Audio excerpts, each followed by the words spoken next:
प्रभु यीशु मसीह के मधुर और मीठे नाम में आज दिनांक 9 नवंबर दिन गुरुवार को आप सब श्रोताओं का हम स्वागत करते हैं। आज के दिन के लिए जो वचन है लिया गया है रोमियो की पुस्तक उसका 2 अध्याय 15 पद।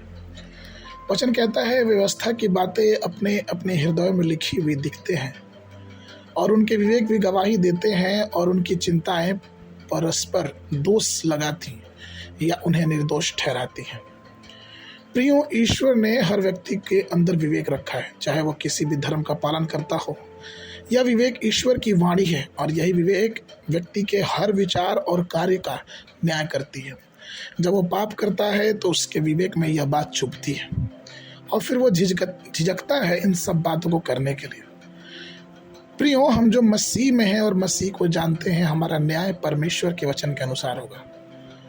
परंतु जो मसीह में नहीं है, अर्थात जो मसीह के ज्ञान को नहीं जानते हैं, उनका न्याय उनके विवेक के आधार पर किया जाएगा। जब हम सिंहासन के सामने खड़े होंगे तो अच्छे और बुरे के पहलू एक पुस्तक के समान खोल दिए जाएंगे और विवेक की बातों से उनका मूल्यांकन होगा और उसका न्याय किया जाएगा। जब मनुष्य पाप करता है तो उसकी अंतर आत्मा बार बार उसको टीसती है कि हाँ, तुमने गलत किया है, और बार बार वो कहता है कि नहीं, ये गलत काम है, इसको मत करो, तुम बर्बाद हो जाओगे।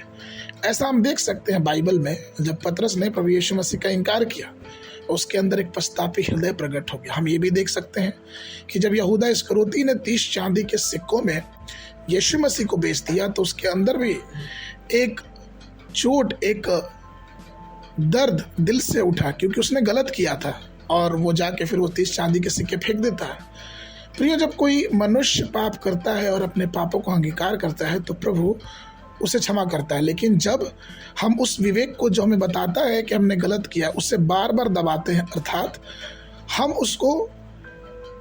उसकी बात नहीं सुनते हैं, तो ये हमारे हृदय में काम करना बंद कर देता है।